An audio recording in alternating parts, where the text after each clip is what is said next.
Good afternoon.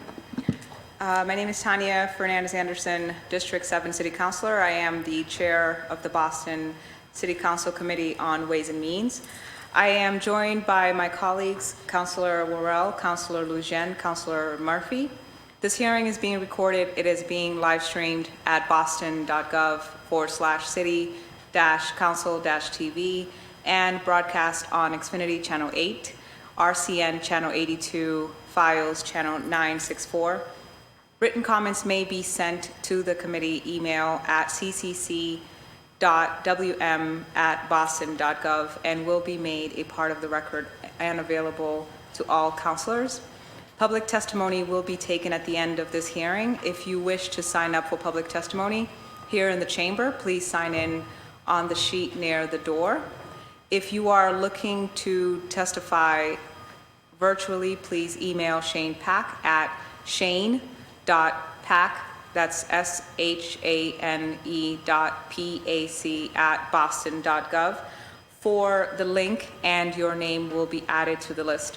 Today's hearing is on docket number 1344, message and order authorizing the City of Boston for an appropriation in the amount of $1,515,000 for the purpose of paying cost of a feasible study and schematic design work associated with roof, boiler, and window and door replacement projects at the following schools: the Jeremiah E. Burke High School, English High School, the Dr. William Henderson Upper School, the Dennis C. Haley Elementary School, and the Curley K-8 School.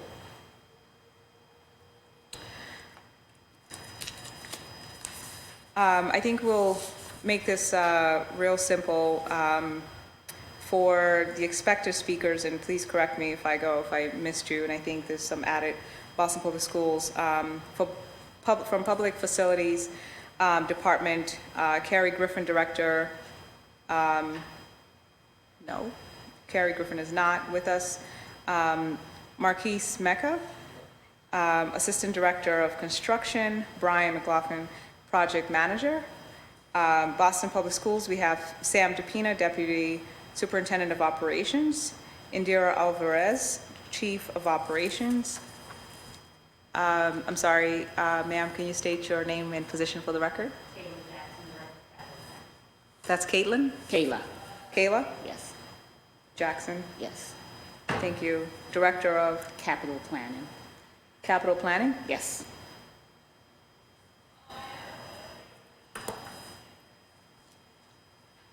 Thank you.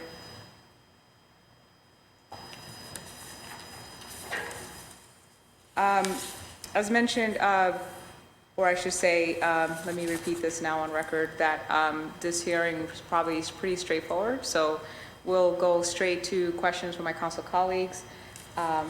This way I can eliminate my own from my list and hopefully make the best use of time as we go. If you have any opening remarks, Councilor Worrell, you have the floor. Thank you, Madam Chair, and thank you to the panel. Thank you for bringing this to the City Council.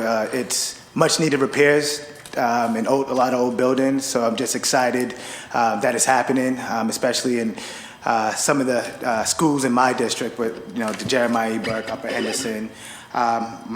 Are we asking questions now, Madam Chair, or going to the presentation? I do apologize. I will go to questions to you guys first, but I wanted to just do opening statements and then presentation. Yep, just excited to make sure that we're making these much needed repairs to these old buildings. So thank you for all the work that you do. Looking forward to the conversation. Thank you, Councilor Worrell. Councilor Lujan? Thank you, Madam Chair, and want to thank all the panelists for being with us today.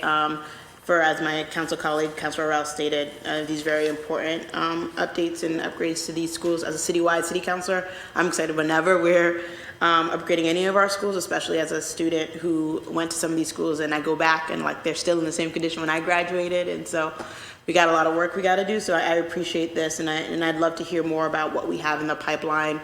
We obviously know with COVID that it's really important that we are paying special attention to our HVAC systems in our schools. So I'm excited to hear from you all about that. and, to think about how these updates and these upgrades align with the vision that the mayor has set forward with a Green New Deal for our schools. So thank you for being here, and I look forward to questions. Thank you, Councilor Jen. Councilor Murphy, you have the floor. Thank you, Chair. And it's great to see you, Kayla. I haven't seen you since your great award from Youth Connect. So thank you for all the work you do for our city and for all the other panelists who are here. I think I've told the story before that my kindergarten class picture from the Murphy School in the library was in 1974, and the yellow bookshelves are still there. So we definitely need improvements, not obviously just in the book shelving, but also when I was at the Henderson Lower, my windows were nailed shut, right? And I would clean out the HVAC sometimes myself, looking for someone's favorite pencil maybe, but finding a lot more when you open up the top of the boiler, the heating system. So just happy that we're here. And like the chair said, this should be pretty straightforward. I think we're all on board making sure that the city and the school department is able to make the much needed repairs to our schools for our students. They deserve it, and our parents and teachers. So thank you all for being here. Thank you so much, Councilor Murphy. Without any further delay, I'd like to go to your presentation. Feel free to introduce yourselves all over again. As you know, people are at home listening and getting acclimated with people in their positions. We'll do the presentation and go straight to questions. Thank you, Madam Chair. Again, my name is Brian McLaughlin. I'm a project manager with the Public Facilities Department. With me today is Marquise Mecca, Assistant Director of Construction with the Public Facilities Department, Sam DePina, who's the Deputy Superintendent of Operations for the Boston Public Schools, Indira Alvarez is the Chief of Operations for the Boston Public Schools, and Kayla Jackson, Director of Capital Planning for Boston Public Schools. Thank you for allowing us to be with you today for the hearing for the 2022 Accelerated Repair Program projects. Before getting into the projects for the 2022, I'm just going to give a brief overview of the MSBA, which is the Massachusetts School Building Authority. The MSBA is the state authority that oversees public construction projects throughout the Commonwealth of Massachusetts. MSBA is a reimbursement agency, and it works with cities and towns throughout Massachusetts to create affordable, sustainable, and energy-efficient schools. It's funded through 1 penny of the Massachusetts sales tax. MSBA has 2 programs: the core program, which focuses on large school construction projects such as the Dearborn STEM Academy, Josiah Quincy Upper School, the Carter School, and the Boston Arts Academy. And their second program is the Accelerated Repair Program, which is for straightforward roof, window, and boiler replacement projects. The repair projects are designed to materially extend the useful life of an otherwise structurally sound building that is capable of supporting the educational program for that school that lives within that building. The ARP focuses on the preservation of existing assets by performing energy-efficient and cost-saving upgrades, which will result in direct operational savings to the Boston Public School system. There are certain programmatic requirements for the Accelerated Repair Program that schools must meet in order to be considered within the Accelerated Repair Program. Boiler and roof systems must be at least 25 years of age, and window and door systems must be at least 30 years of age. The estimated cost of a potential project has to be over $250,000. The school must not be overcrowded, and the building must be used for educational purposes. Support buildings like the bowling building or the Campbell Resource Center are not eligible for projects within the MSBA Accelerated Repair Program. One of the other main things is for specific to boiler work. Boiler projects are focused on the boiler room itself and can't extend beyond the boiler room. The next 2 slides highlight the positive collaborative efforts we've had with the MSBA since 2015. Since that time, we've partnered with 36 accelerated repair projects throughout the city and 4 core program projects. These 40 projects total about $600 million worth of construction, and we will receive over $200 million in reimbursement from the MSBA.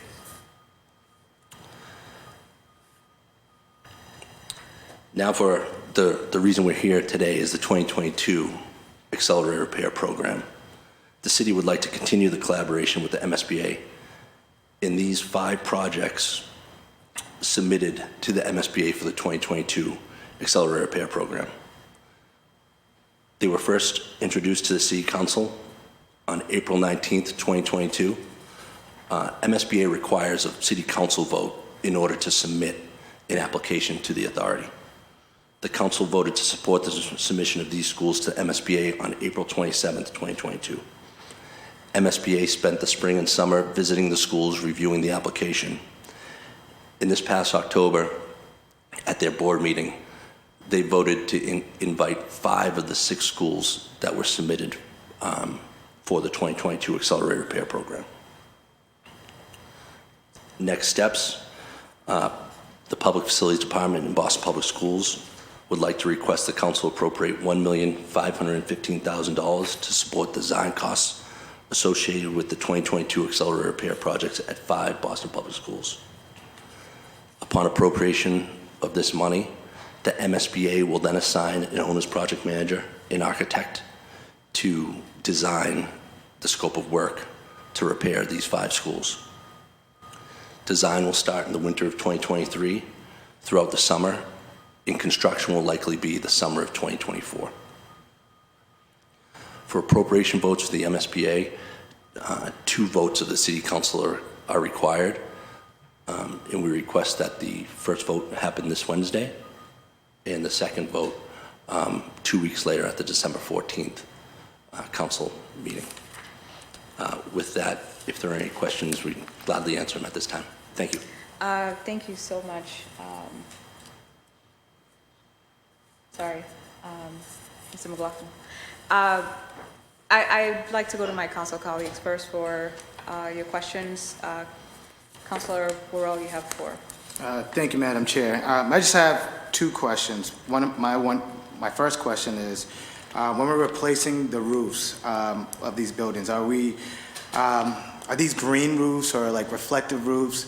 I'm just thinking of how we're taking into consideration dealing with the climate when we're doing some of these repairs. Yeah, we work with the design team to bring forward the most fiscally responsible solution while keeping in mind the environmental impact of all these projects. So yes, that is definitely something that we keep in mind when designing the solution to a roof that needs replacement. So it is part of the discussion? 100% when we're working with the consultant team. Yes, sir. Awesome. And then with the boiler work, I know that this program is only designed to work with the boiler inside of the boiler room. But is there any complementary work, to upgrade pipes throughout the building, to kind of complement the work that's going on in the boiler room? So if there is, it would be outside of this collaborative effort with the MSBA. Right. The MSBA limits the work to the boiler room itself because once we get into the HVAC systems, the projects usually expand. In obviously the dollar amount and value of the projects will go up once we start incorporating HVAC systems into any school project. Got it. So I guess my question is more so is that we know we're replacing these boilers. Are we, looking in terms of our capital plan, taking a look to upgrade, any pipe work or duct work in these buildings? Yeah. So if there's a need to do that as part of the design study and we find out that that's an issue, we'll have to address it as part of the overall project, but we would absorb that on our end, not as part of the MSBA submittal for the RFP. The only other piece I wanted to add is that we do work very closely with PFD on any additional work with our facilities team and making sure that we add and make requests on the same school if there's a need to do additional work or what have you. So we are in a constant communication to make sure that if we're fixing this piece of the building, Right. what benefits do we have in making sure that we extend and do the repair all across the building. So it won't make And I'll just generally say it won't make any sense to try to repair a boiler when you know that there's other issues, and there is work that our team at the facilities and are doing to make sure that it matches. Perfect. Thank you. That's all. Thank you, Counselor Worrell, AKA my vice chair. That's not sitting next to me. Aren't you supposed to be? It's too late now. Come do some work. No, okay. Thank you, Counselor. Counselor Jen. Well, Councilor Worrell was doing some work, because actually started asking the questions I wanted to Counselor ask. is putting in work. He was putting in work. I just want to continue along that line of questions, particularly around the HVAC systems in our schools. So we're replacing these boilers, and we know, like, it's just about the boiler, it's not about the other work. But I think Superintendent DePina, is that the right title? Is that you stated, led me to believe that in the schools where we are updating the boiler, then there are no other HVAC problems, because we wouldn't be updating the boiler if we knew of outstanding HVAC issues. Is that? Not quite, so let me just be a little Yeah. clearer. So when we're replacing boilers, and if we need to make additional repairs to, say, piping, then we would figure out if that's a need, we'd cost that out, and we'd do that work in complement of this ARP project. But if there's an HVAC system issue, we'd have to really assess it. We have regular maintenance schedules that we do with HVAC systems, and we modify them and upgrade them and repair them as we need to. So overall, brand new HVAC systems go into buildings where there is new construction. So regardless if there's a new construction building, we will have a new HVAC system installed in it as well. And right now, what we're doing as far as the HVAC is maintaining the systems that we have now, making the necessary repairs that we have now, make sure they're all functioning both in the springtime, summer, as well as when we convert it over to year-round now. Okay, so we're replacing the boilers in this. Oh, sorry. So I was Kayla? just going to sorry. add that one of the things that I'm looking forward to is the completion of her facilities condition assessment. Yes, That we are is- looking forward to it as well. Yes, because it is going It to came be up a able to lot in the answer a budget. lot of these questions Yeah. that you have. And this is excellent for a start, because it does help us with funding that we could use to do bigger projects. But you're going to hear me say this quite often, is that I am really looking forward to finalizing the facilities condition assessment, which has a completion time of spring of 2023. And a lot of these questions we will be able to answer with much more Specificity. confidence and specificity in terms of where we're at. Okay, great. So replacing the boilers at the Burke or the Haley and the Curley, it doesn't tell us anything about the state of their HVAC, and we don't really know that at this moment. Is that? It's working, it's operable in between now and when we do these boiler replacements. We'll continue to make any necessary repairs along the way, but a new boiler is needed in those sites because of the age and requirements that it satisfies with MSBA.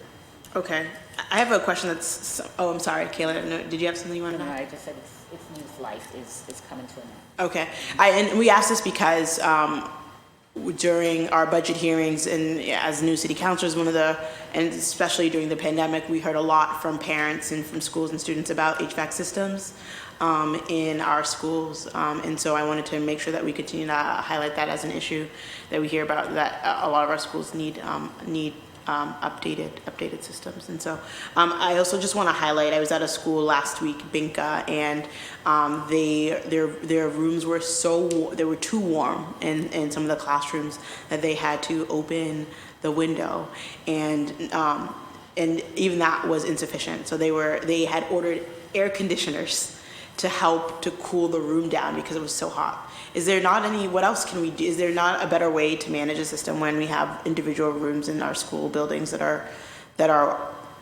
too warm for our students? It seems to me that we're wasting resources when we're heating the building, we're heating the rooms, and they have to open the window, and that's not enough. And we're paying more electricity because we're popping ACs into the window. So what do we do in these situations? Yeah, so I would equate and answer that by saying we came off of COVID knowing that we had to balance both internal air coming into the building and keeping the building warm while we increase air circulation within the buildings itself, right? So that's going to continue to be an iterative process because COVID hasn't gone away. And unfortunately, some of our rooms do heat up more than others, and some are cold. We have the opposite problem, right?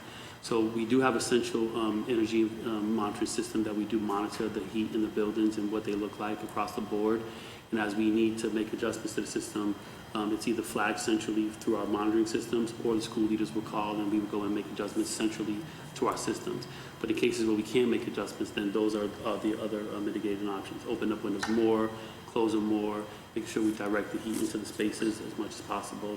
And unfortunately, that's what we do. Even if you think of your home, like in my house, for example, if my heat gets too hot, I have to open up the window before it could cool back down. So it's just that play that we have to do, day to day.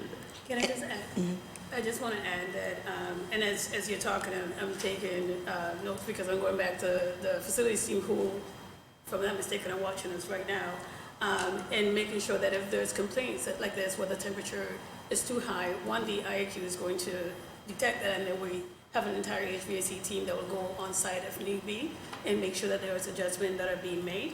But the idea that you're reporting that in Binka, you open a window and it's still too hot, then we will definitely have someone go out there and look and see what exactly is going on, what is the issue. And as we know, our buildings are really old, so like managing and balancing the temperature is becoming a bit of an issue. But hearings like this is when I get excited because that means that we're getting, hopefully, we'll get it approved and get funding towards trying to address some of these issues in a much more expedited manner. I know we have a bigger plan in terms of long-term, but there's some need that we need to do, issues that we need to address now because of the age of our systems. And I would just add just briefly that we have been nationally recognized for the work that we've done with our air quality monitoring systems and the efforts that we did during COVID, and we're going to continue that, throughout the time until we make more of these repairs. Thank you. And just one follow-up question on this thread is that are schools able to have different temperatures throughout the school building, or is it just one set temperature? During COVID, we tried to set it, I think the exact temperature like 76 or whatever it was, and then as we needed to go up or down depending on the comfort level in the building. But we try to, at the very minimum, it can't be colder than 68 degrees per our collective bargaining agreements that we have in place. But we try to make sure it's warm and comfortable, 72, and then we crank it up as we need to when we get into the colder months, as we want to make sure that people feel comfortable with the air circulating in the building. So it's an adjustment. It all depends on our buildings too, because remember we have 125 buildings and a lot of them have completely different systems. So we're not going to, I don't want to have us leave here and think that we could have all of our buildings in the same temperature. There is a standard. Yeah, and I actually am not. I'm actually hoping that we're able to actually have different settings for different schools. I actually want to get more granular. If you like, hot air rises. So are we able to do something within a school facility itself? Exactly. Yeah. Thank you. And then just the one question about the feasibility, because this is not even about the money for construction. This is just about the design portion. How is it split? Is it like, across the 5 projects, is it split evenly? Is it one? Like, how does this break down? Who are we contracting with? Are they MBEs, WBEs? Want to hear more about like the actual money and how we're using it and who's getting it? Sure. The money, the $1,515,000 is the money that will be used. So we have to show MSBA that we have this money in hand. They do their own procurement for the OPM and architects, and they'll randomly assign them to us. So we don't know who the architect or the OPM will be as of yet for the 2022 ARPs. That will come probably maybe late January of 2023. And we'll begin negotiations with the OPM and architect for their fees associated with this work. So we won't know the actual cost per building until probably the spring relative to the design costs. So the life of an MSBA project is 2 appropriations. The first appropriation is to bring on the design team. They design the project, and then we'll come back to this body with the total project cost for what the cost is for the roofs, windows, and boilers. So it's still very early on in the process, so dollar figures associated with not only the design but the construction are to be determined at this time. Thank you. Thank you, Madam Chair. No further questions. Thank you so much, Councilor Lejeune. Councilor Murphy, you have the floor. Thank you. And thank you for that thoughtful presentation. It was very informative. The overview was just wondering why the Orenburger did not make the cut. Sure. So at the beginning of the Accelerated Repair Program for 2022, the MSBA opens up their application process. And this year they received so many applications that they had to readjust the age requirement for the building systems. So at the time of the application, the age requirement for the Orenburger roof was 25 years old. So it had to be at least 25 years old. Okay. They got so many applications this year that they readjusted the age, so the minimum age was 30 years. The Orenberger roof is 28 years old, so for that reason, it wasn't invited in for the 2022 ARPs. Okay. And you mentioned going through the slides that overcrowded. What does that constitute in a building? So a district would have to identify that a particular building is overcrowded. At that time, the MSBA would remove that particular school from an accelerated repair program And project. why do they pull it if it's overcrowded? And overcrowded, you mean by like students? Yeah, student enrollment. If they feel that if a school is overcrowded, it speaks to bigger issues within that school or the district that would result in a larger project. That makes sense.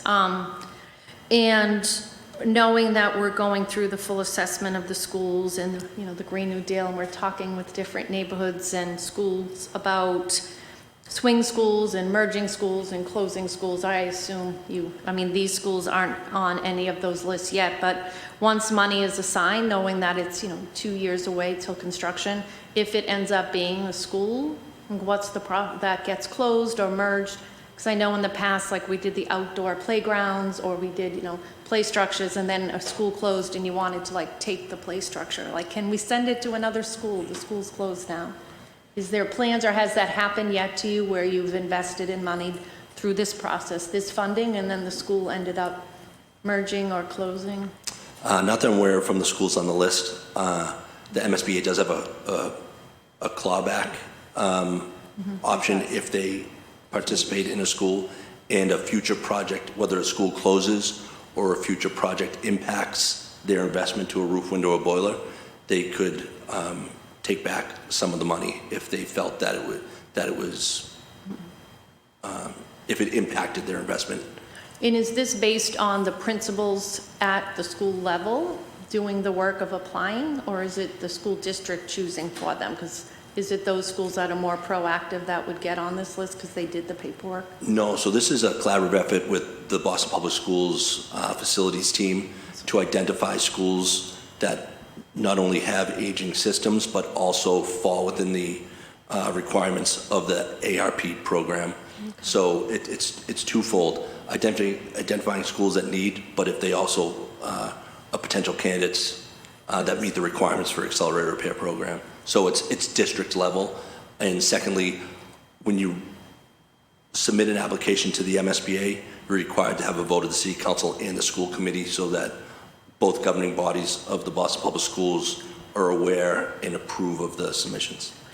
And many schools need lots of things, not just, say, a roof.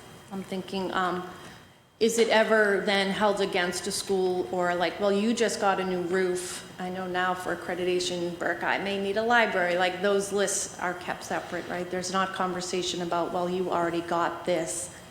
No.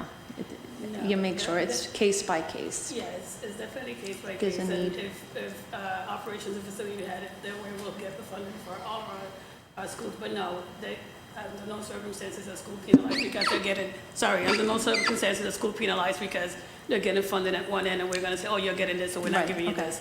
Yeah, just making sure. And lastly, it was brought up about the temperature in the buildings. I unfortunately always worked at schools where central controlled it. Every room was the same. You didn't have that ability to adjust in your classroom. But I have been at many schools since elected, and many of them already got new windows, but then the thousands of AC window units had been, like windows that were just millions of dollars spent to put in, and then they were cut out to fit AC units.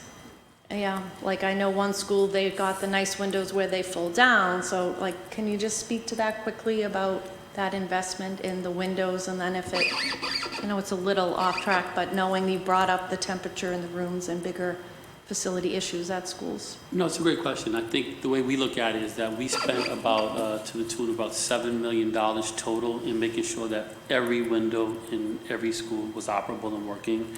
And we thought that that was a great investment because it was long overdue. So to your point earlier, and I remember when I was a teacher, I couldn't open some of my windows when I was a teacher as well.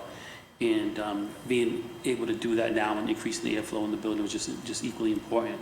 We also found, just given the feedback that we heard from the community and our stakeholders around no AC options in the hotter summer months and spring months, we found it equally important to make this additional investment to the ACs. And I think it's complementary because although we hold off one window per classroom to get that air in there, it's a good trade-off to get natural air as well as the air-conditioned air into the schools.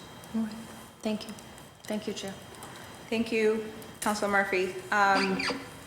You described the work for that is most likely to be done as a result that includes boilers, roofs, windows, and doors.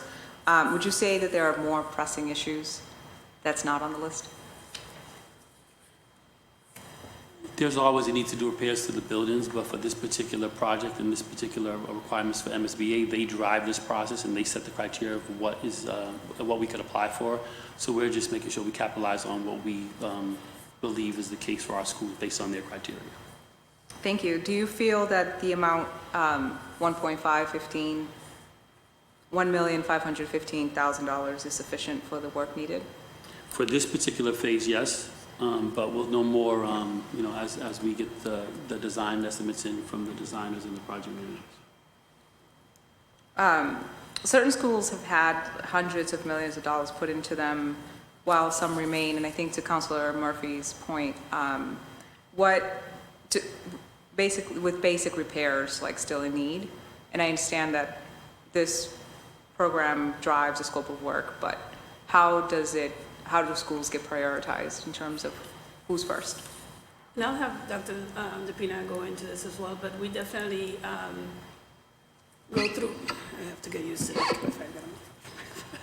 We definitely go through a priority list and work with all of our partners in addressing the issues. This is just one portion of the work that we're doing, but we do have the facilities team that are working on a constant basis in other initiatives across the district where we're asking for funding on a regular basis. While we're doing this on one side, you'll be hearing about us on the other end of things where we're asking for funding for capital projects. We're asking to increase on our operational budgets for all of the other work that the facilities team is doing. We're increasing in terms of capacity with our internal team so that we can address all those, not just the day-to-day, but some of the other bigger projects within the district. But not just with the FCA in terms of waiting for that. We're waiting for that. We're hoping for this to be approved, but we're still moving forward with projects in general to address a lot of the issues that we're having across the district. We do know that there are some buildings that are beautiful out there, like the VAA, and we're hoping that we could do that across the district, but there are things that we have to address in the short term and long term as well, and I hope I'm answering the question that you just asked, but there is a lot of work that we are actively doing to address the issues in our district. To that point, last budget season, or the most recent, you mentioned that there was some sort of dashboard because it was going to be a full study to assess all of the schools in need and their needs, and that you would actually make that public. Can you tell me where you are on that? So right now in the Green New Deal for BPS website, there is the internal dashboard is there right now that people could go in and look at it, and you'll see some of the basic work that we've done internally. But for the facilities condition assessment, we are working with Bureau Veritas, which is the vendor who is literally going into every single one of our buildings and going classroom by classroom, system by system, and doing an assessment. At the end of that, we will have a public dashboard that we could give to the public, and anyone could go in and look at their individual schools and be able to see what was the finding. So that, when I say spring, I'm hoping like March, April, that should be completed. And once that's done, that's going to be an ongoing assessment that we do instead of a snapshot at one point in time. The industry standard calls for that, and we're finally getting to that industry standard way of doing business and monitoring our buildings and systems. And it will be complied with our current Asset Essential system, which is what the system that, the database that our schools currently use to submit complaints or submit requests or what have you. All of that information is going to come together in one place so that people can see what are the repairs that we're doing, what are some of the complaints, what are some of the future work that we're trying to do. So that, crossing my fingers here to make sure that this is completed March, April of 2023. I think that was the timeline that you gave the last time. I'm still there. I'm still making sure we stick to that timeline, and we're on top of the vendors to make sure that that work is completed.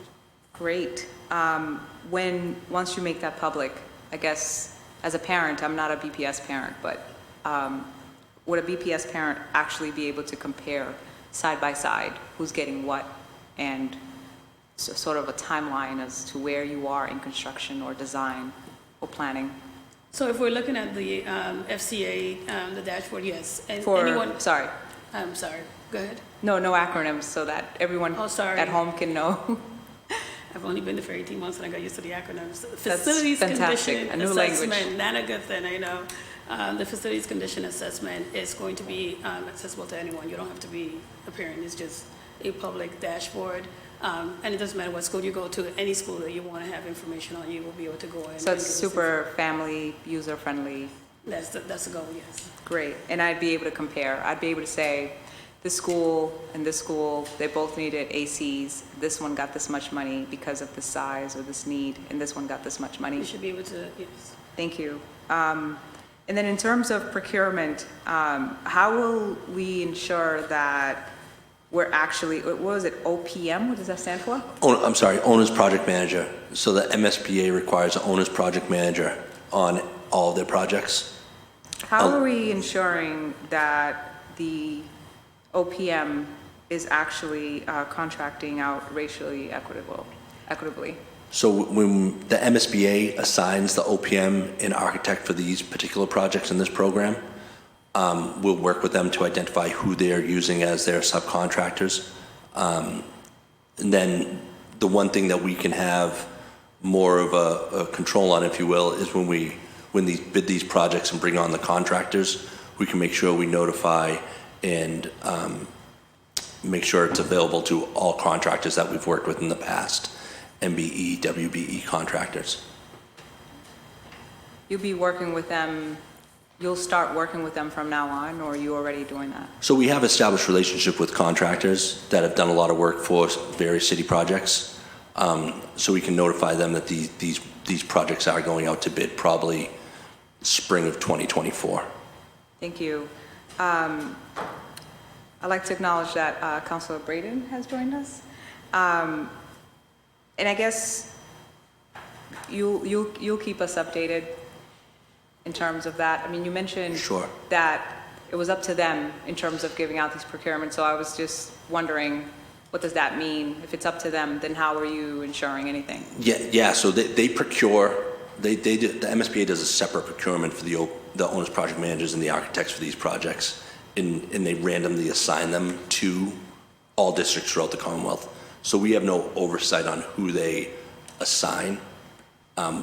They notify us once that we've notified them that we've appropriated the money to bring on the consultant team of the owner's project manager and architect. Then they'll randomly select them and assign them to the city of Boston or city of Quincy. So we don't have any true oversight relative to the procurement of the consultant team for just the accelerated repair program projects. But in terms of the subcontractors, or what did you say? We can work with them to identify if they're utilizing subcontractors, to work with them to identify MBE and WBE sub-consultants that they can utilize for any work that may be needed on these projects. Please, as an official request, I would love to see that update or how you're measuring that. Sure. When they're assigned, we can work with them and we can provide an update to the council. Thank you so much.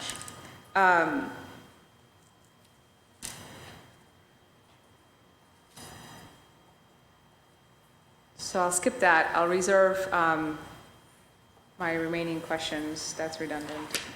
And then come back. I only have like a couple of questions left. Councilor Worrell, I'd like to go to a second round if you have any questions.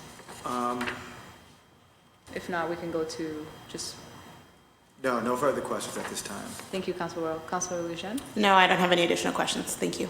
Thank you. Councilor Murphy? No, thank you. Councilor Braden? Welcome. Madam Chair, I'm sorry, I had another meeting and a double header here. I'm going to review the tape of the presentation so far. One question I had was with regard to the handout on, it's maybe not in your, do we know how long the MSBA are suspending their funding? Like, is there a timeline? So they're not accepting accelerated repair program applications for 2023. So as of right now, it's just for the 2023 calendar year. So, and have we got anything in the pipeline? It won't impact any of the schools that are currently Already in in. design or these schools here. Excellent. It's only for new applications. Yeah, and I'm just reading, and this came up by, this is Kerry Griffin memorandum here about the ARP program requirements, and the building must be used for educational purposes. And I think one thing that came up last year when we did the Horace Mann application was there was some question about educational purposes because the building was used for as a co-location with a BCYF centre, and so it was educational purposes but also community purposes. Is that a sticking point? Like, is that a problem? Not particularly. It's more aligned with it wouldn't participate in projects for the bowling building or the Campbell Resource Center, but it's definitely. I'm trying to think of some of the schools that have had projects that also have co-located community centers. Just look at the list here. Burke. The Burke, does the Burke have BCYF? Yeah. So just because it has a co-located BCYF center doesn't result in a rejection. Correct. Very good. Yeah. If part of the building is solely used for the community center, it may reduce the portion of Funding or whatever. roof that it covers, but Yeah. it wouldn't impact the overall approval of a project. Okay. The restrictions are mainly tied to administrative buildings is how we differentiate it. If it's an administrative building, they probably wouldn't fund a building like that, such as bowling. But if it's a school-based building, the school settings, it's fine. Okay. And I'm just trying to get my head around all these different Sure. moving parts. Thank you. Madam Chair, that's all I have for now. Thank you so much. I guess the word itself, feasibility study, like go to term, is interesting, right? So as we move forward, we think about what's feasible and giving it a whole new meaning, I guess. Just making it uniform across the board and ensuring that all communities, all schools, irrespective of where the location is getting the same type of facilities. And I think that, this team here is constantly trying to reassure us of that, and we look forward to working with you. And I've been visiting some of the schools, even the ones not in my district specifically, and you guys know which ones I'm visiting, but specifically to make that sort of my own, I guess, rubric of who needs what, right? And how are they functioning without a library, or how are they functioning without a gym, or even mobility access. There are some schools with those issues as well. So would like to continue to work with you, and I thank you for your time. If there are no other comments or questions from my council colleagues, we look forward to more, I guess, reporting and updates on this, and thank you so much for your work. Thank you. All right, meeting adjourned. Thank you all. Thank you. This hearing is adjourned. Thank you.